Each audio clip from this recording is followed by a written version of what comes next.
Hi everyone, I am Ajitesh Shukla and today I am going to give a presentation on the comparison between movie adaptation and literature of The Pianist. Now let us look upon the works.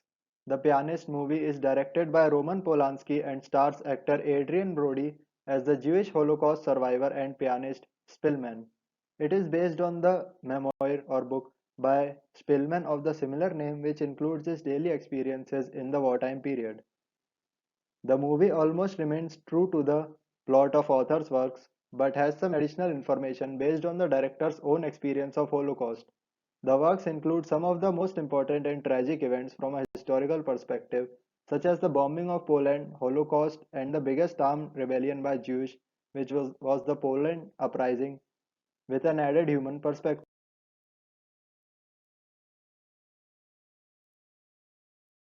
Next, we will be looking at the comparison between movie and book on certain aspects. Based on theme, the movie adaptation, it provides a general description of police scenario including the author's story and also provided a glimpse of surrounding destruction and war. It includes horrifying and intense graphic scenes which provide us with a more detailed depiction of the tragic events happening in Germany and Poland during the Holocaust. The book, it being an autobiography, includes mainly a glimpse of daily activities of Spielman without much emphasis on World War II events and politics. The murders and crimes committed by the Nazis are given less importance. Based on the plot, a new character is added in the movie, Dorota, which is played by Emilia Fox. She was the lover of Spillman before the Holocaust and helps him to get out of the ghetto he is forced to live in. She provides him with a place to stay and food to eat in the time of need. This provides viewers with information that there were some Germans who were good and didn't believe in Hitler. Based on the character profile. In the movie, the character of Spillman is shown to be brave, persistent, sensitive, and emotional.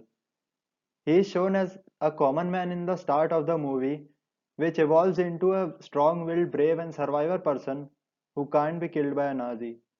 In the book, his emotional side cannot be experienced.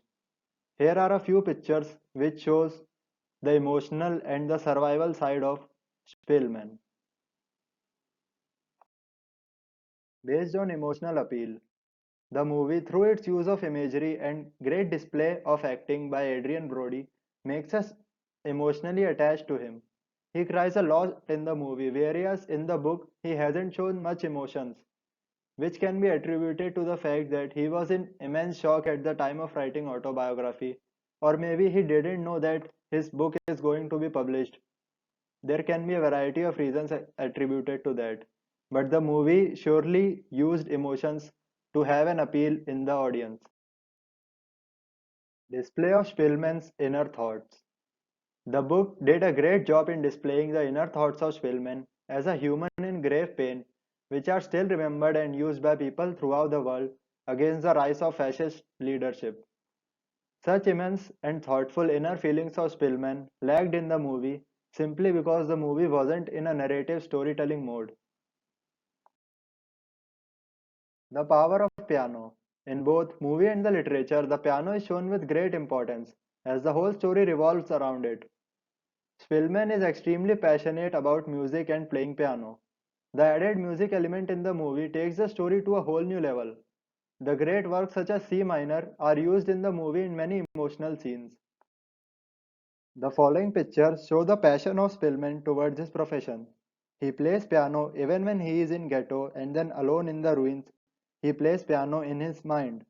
Finally, the war gets over and he gets to play on an orchestra. Spielman's discovery. This is the most climatic part of the story, where the protagonist is found in the ruins by a German officer, Wilhelm Hosenfeld. Instead of arresting Spielman, he asks him to play piano. Then the greatest moment of the movie comes when he plays piano in front of the good German soldier. His emotions are no match after playing the piece after 4 years. In the book, like many other events, this scene is also not given much emphasis and is just passed on, which is a shortcoming of the memoir. The character of Hosenfeld provides us with a glimpse of the good Germans that existed during the Nazi regime. Now let us look on the Accomplishments of the works. The book and the movie, along with all the other works on Holocaust and World War II, serve a greater purpose by educating humanity about the horrors of the Holocaust and the ill effects of an authoritarian fascist state. The graphic scenes in the movie, though disturbing to some, are at the same time necessary in order to make the viewer understand the pain and suffering of the Jews during the time of Holocaust and the spirit to survive shown by such great people. The Pianist has received a wide range of Academy Awards and nominations, including the Academy Award for Best Writing Adapted Screenplay in 2003. At last, I would like to say that these conclusions are based on my own perspective after watching the movie and reading the book. Someone else may have a different perception for the same. Thank you all for listening so patiently.